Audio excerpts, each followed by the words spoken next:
Can you tell me any stories about our family? Why don't you start, Ryan? Okay. Well, the Arnhem story, would that be okay? That was during the war. We spent the war years in Arnhem, which is on the eastern part of Holland, small town, about 50, 60, 70,000 people. And one of the famous stories of the Second World War is the Battle of Arnhem, also called A Bridge Too Far. And that was when they organized the battle. One of the younger generals said, if we go that far, that is a bridge too far. And what was happening is that the Allied troops had come into Normandy, had swung through the northern part of France and into part of Belgium. And the plan then was, and that was in September 44, to go from that point and go up north, directly north through Arnhem, up to the Zuiderzee, which is the inland sea in Holland, and then just block off the western portion of Holland, and then move, once that was established, move into Germany and into Berlin and try to finish the war that way. So that became a very important battle, and this one general was right, it was indeed a bridge too far. They had paratroopers go down on a beautiful sunny Sunday morning, and I remember that, seeing all the paratroopers coming down and hear the fighting, and that lasted for a day or two. And then what was happening is those paratroopers came down and they tried to capture the bridge while in Arnhem, while the Allied troops came up from the south, up north, and to make contact, and that way establish a beach hold, and they could block off the Germans. But they never were able to establish that contact. They were about 10 minutes. The Germans had gotten wind of the attack, so they had put extra troops there, and so there was a tremendous amount of fighting, and then the Allied troops had to give up the bridge, and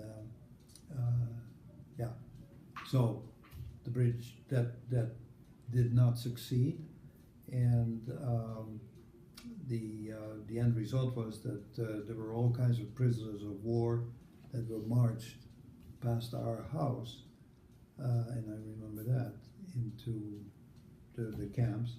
And then that was kind of the beginning of the terrible winter of 44. Terribly cold. Battle of the Bulge was horrendously cold. There was no more food, and so people, that's the stories where people ate bulbs and other animals, and also the story of Anne Frank, who was captured in December, I believe, in that year. So that was a terrible winter. But then in late April, the Allied re-established themselves. The Battle of the Bulge was over, and they came back, and they were pretty close to our house in Arnhem, and it was a big battle. My father had made contact with the Allied commanders and was told, well, you better go into the basement because we're coming over tonight, and for safety's sake, you better go downstairs. So we did, and we heard all this battle going back and forth above our house, probably above our heads, and then all of a sudden it was quiet.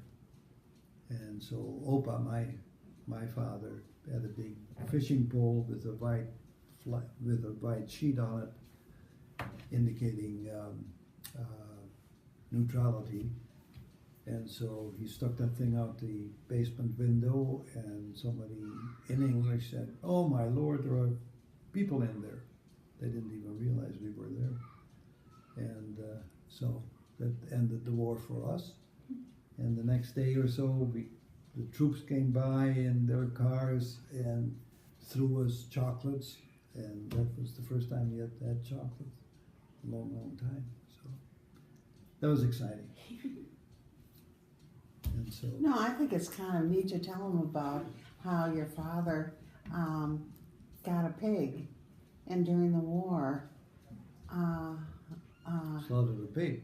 yeah, That, slaughtered that, the pig. that same winter, food was becoming more and more scarce because whatever was ready for consumption all went to the German troops, so the rest of the people were dead. And so my dad, through his connections, was able to have a pig, and so the pig was raised by farmers or however that worked, and then the pig was slaughtered and put into little cans of with bean soup, pork and bean. And so I remember that Christmas for Sinterklaas came in with a wheelbarrow full of these little tins of pork and beans. And so that was really nourishing. And so we had, well, initially it was warmed up, but then towards the end of the war we didn't have any gas or electricity to do that, so we ate the pork and bean soup cold. And it took a long time for me to to eat pork and beans again. Or Dutch pea soup. Or Dutch pea soup, yeah. Yeah. Yep. Do you have any cool stories? Well, not as cool as that. Oh, you have cool stories about the submarines going down and Oh, well, during, as I said, so many submarines were built in Manitowoc. 29. 29 were built in Manitowoc. And so the town was it was just really a hot spot. I mean, there was so much industry, and it was just a neat place to grow up and to be part of. And after a submarine, they would always, they would build them and then they would launch them. And my grandfather was always part of that. Then when they went under the water and they came up again, they would go between the bridges of the city and they would put a broom up on the steeple. I'm not on the steeple, but on the the test.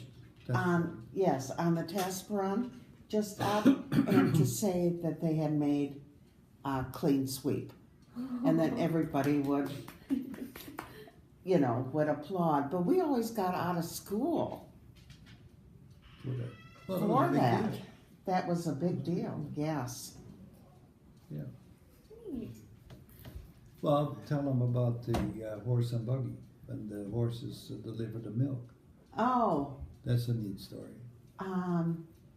When the horses delivered the milk, if someone decided that maybe they didn't want to take milk. The milk was delivered. Yeah, the milk was delivered, and the horse had its own trajectory. yes, and it had and it knew exactly where to stop along its path, and for some reason, if that person decided not to take milk from us Went to the competitor. and went to the competitor, the horse always stopped there. Anyway. And what? Anyway. And so the housewife would look out and say, "Oh, he's stopping there again. Well, I better take milk from them." But the milkman would come right in the house, open the door, put it in your refrigerator. Can you believe that? And so, yeah, it was really interesting. And then when a lot of times it was so early in the morning that they would put these kind of like almost little felt shoes on the horses so that people wouldn't hear them go plump, plump, plump, plump, plump, Oh, plump. Anything else? That's it. okay. Okay. Thank you, Liz. Thank you very much. This is our oldest granddaughter. Yep. Doesn't she look Dutch or Swedish